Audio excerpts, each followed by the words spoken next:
There are two types of consequence learning environment. We have the reinforcements and punishments. Now, reinforcements are what are commonly mistaken for rewards. Well, the reward in psychology is different from reinforcement, though reward is part of reinforcement.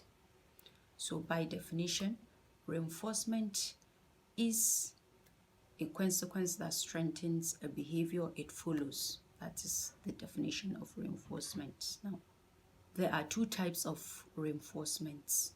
We have positive reinforcements and negative reinforcements. Positive reinforcements are reinforcements that bring about change we want to see or behavior would like a learner to repeat or would like it to persist for a longer period of time. While negative reinforcements are reinforcements that bring about an undesired behavior. That's to say, a consequence that bring about an undesired behavior within the learning environment. So now here's an example. You are a teacher in a class teaching a learners, so to say. And then the usual get up, answer, and then the student answers your question, and then you ask the class to applaud the learner.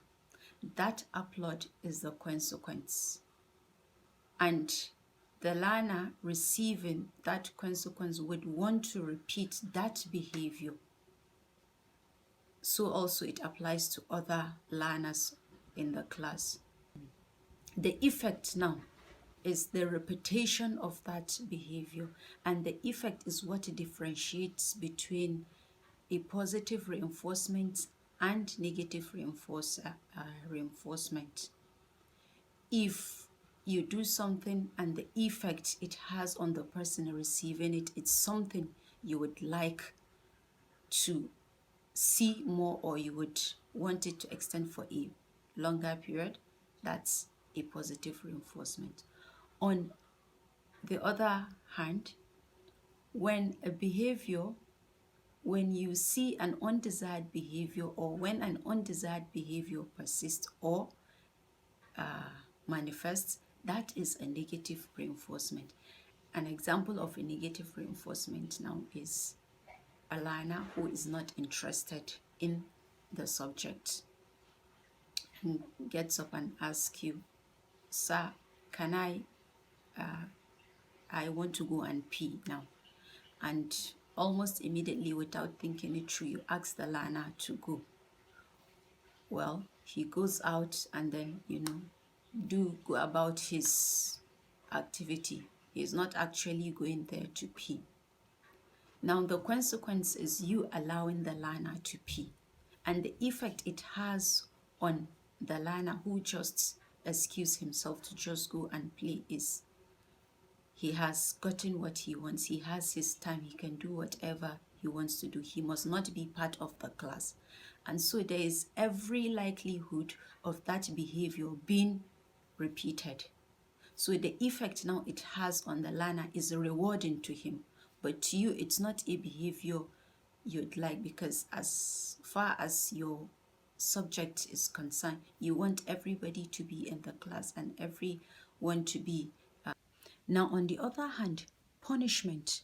Punishment is a consequence that is meant to suppress a behavior, either to suppress it, decrease it, or even remove it completely. That is a punishment. Unlike reinforcement, there are two types of punishment. We have type 1 punishment and type 2 punishment.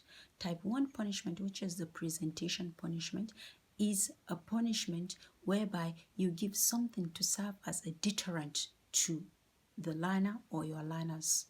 Yes, such as it can be you giving a corporal punishment.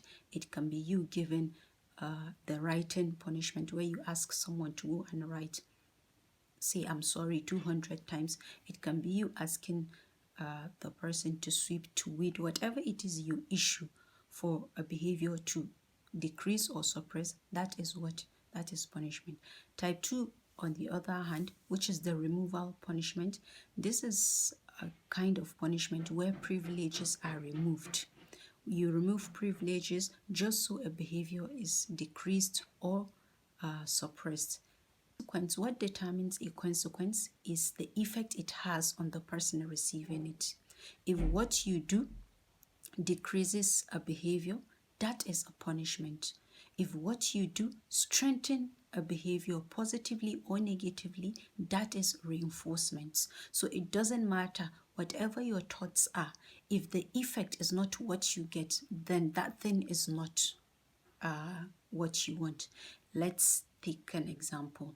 If you're issuing a reinforcement now, and you end up, the effect it's giving on the learner or the person receiving it is decreasing a behavior, then that thing you had issued, the consequence you had issued, and the effect now ultimately makes that thing a punishment.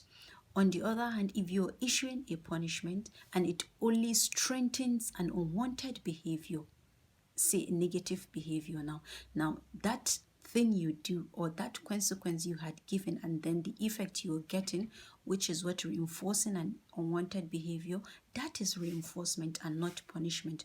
So in all of this, in its totality, to determine what it is you give is to look at the effect it has on the person you are giving. Then you can determine whether your consequence is a reinforcer or a punisher. I just hope this explains it all. Thank you.